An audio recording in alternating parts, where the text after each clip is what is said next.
এরা মানুষ খায় না, তাহলে কি খাই?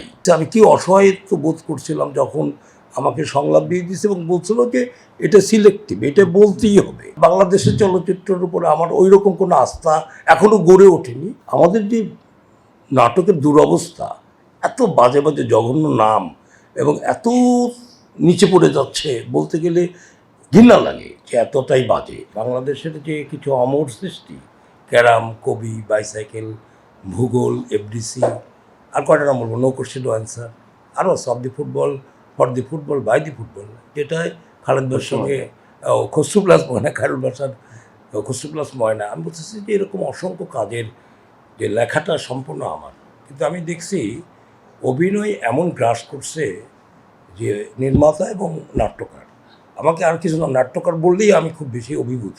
ওইটা আমার মনে হয় যে প্রথম, হ্যাঁ, আমার ক্রিয়েট লাগে এটা।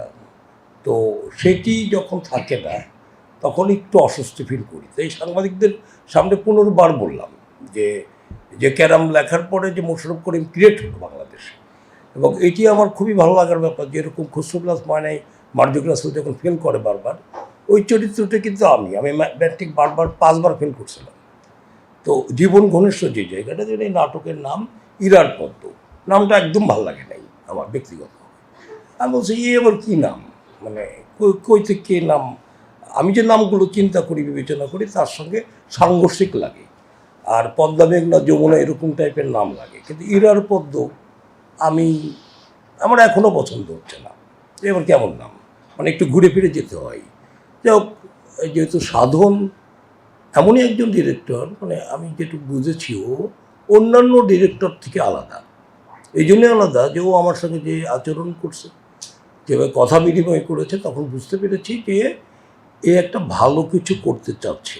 আমার ব্যক্তিগত জীবনে অভিনয়টাকে আমি আসলে পাইনি, এখনও পর্যন্ত পাইনি। কখনো কখনো একটা দুটো ক্যারেক্টার পেয়ে গেছি, যেমন 420 যে জহির ভাইয়ের ক্যারেক্টারটা, পলিটিক্যাল যে ক্যারেক্টারটা আমি পেয়েছিলাম, ওই ক্যারেক্টারটার মধ্যে আমার একটা নিজের একটা দারুণ একটা ইনভলভমেন্ট আছে। যে আপনারা নিশ্চয়ই একটা সংলাপ জানেন যে আমি রাজনৈতিক নেতা, আমি একটা বক্তব্য দিচ্ছি এবং সেটা কিছুটা ইম্প্রোভাইজ হয়ে যায়। কথাটা যে আমার এক একটা কর্মী হচ্ছে রয়্যাল বেঙ্গল টাইগার, এরা মানুষ খায় না, তাহলে কি খাই? মানে সংলাপটা তো দিয়ে দিছি আমি, ইম্প্রোভাইজ, কিন্তু ফারুকি ইয়েতে, মানে তার মনিটরে। তাহলে তুমি 2-4 সেকেন্ড স্টপ হয়ে গেছো কথাটা বলার পরে। আমার এক একটা কর্মী হচ্ছে রয়্যাল বেঙ্গল টাইগার, এরা মানুষ খায় না, তাহলে কী খাই? আমি তো সরকারি দলের তখন নেতা, তাহলে বললাম বিরোধী দল খাই।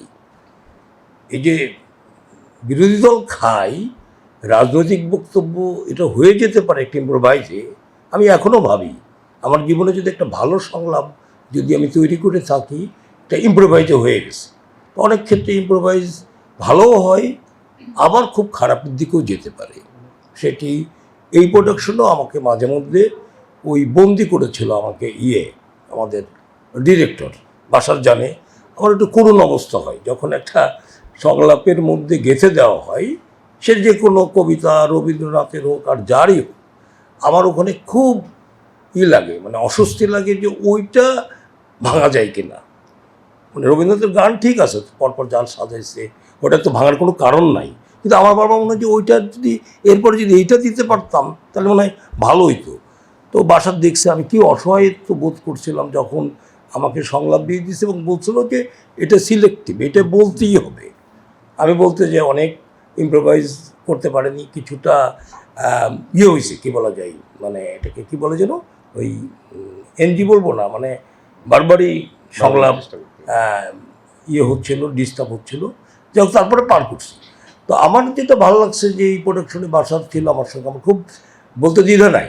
আমি যখন বিশেষ করে ওই সময় ওর সেরা প্রোডাকশন জীবনানন্দের যে প্রোডাকশনটা আপনারা সবাই নিশ্চয়ই দেখেছেন, বনলতা সেন, খায়রুলের অভিনয় আমি দেখেছি। কারণ আমি নিজেও চিন্তা করতে পারিনি, মানে খায়রুলকে যখন ব্যক্তিগতভাবে দেখি আর যখন আমি চলচ্চিত্রটি দেখি, তখন এই লোকটি জীবনানন্দের মতন এত গুরুগম্ভীর, এত কষ্টদায়ক, একটা বিষণ্ণ, চাকরি বাকরি নাই, বাংলার রূপসী কবি, এই কীভাবে খায়রুল টেনে নিয়ে যাবে একটা। তারপরে তার বোর যে অত্যাচার, ওই যে ইয়ে কী নাম যেন মেয়েটার, লাবণ্য, আর ওই যে শোভনা, মানে এই তো মানে কীভাবে খায়রুল এটাকে নিয়ে যাবে আমি খুব অস্থির ছিলাম। আর বাংলাদেশের চলচ্চিত্রের উপরে আমার ওই রকম কোনো আস্থা এখনও গড়ে ওঠেনি। একেবারে সরি জয়রায়ন বা আলমগীর কবির আমাকে যেভাবে আন্দোলিত করেছে, পরেরগুলো এখনও আমি সিনেমা হলে ওই স্বস্তিটা পাই না। তো যার ফলে খায়রুলকে আমার এত ভালো লাগছে যে ও উত্তরণ ঘটিয়েছে। আমরা অনেক কিছুতে অস্বস্তিতে ছিলাম, এটা পার্সোনাল উজ্জ্বল থাকতে বলতে পারতাম, কিন্তু খায়রুল আমাকে বসিয়ে রেখেছে ওই কত ঘন্টা। আমি ধৈর্য ধরে দুইটি প্রোডাকশন খুব আমার কষ্ট হয়েছে, যে একটা রোদ আর একটা হচ্ছে বনলতা সেন, শেষ পর্যন্ত দেখছি। তো যাই হোক, আমি দেখেছি এবং বুঝতে পেরেছি বাংলা চলচ্চিত্রের একটা ভাষা তৈরি হচ্ছে, যেটি আমাদের জন্য পজিটিভ। ভালো থাকবেন। আর এইটি সাধনকে বলবো, সাধন যেটা বলেছে, আমাদের যে নাটকের দুরবস্থা, এত বাজে বাজে জঘন্য নাম এবং এত নিচে পড়ে যাচ্ছে, বলতে গেলে ঘৃণা লাগে যে এতটাই বাজে।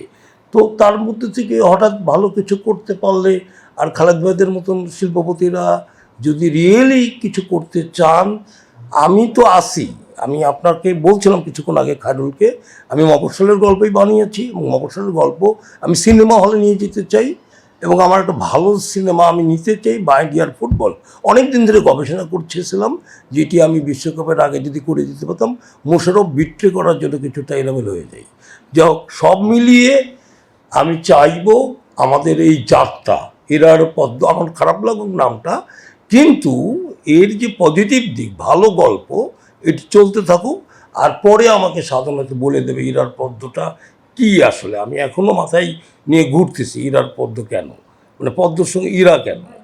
তো এইটা আমি এখনও পর্যন্ত নিজে ক্লিয়ার হইতে পারিনি। মানে পদ্মা মেঘনার যমুনা শুনতে শুনতে বড় হয়েছি, এর মধ্যে ইরা ঢুকে গেল কী করে।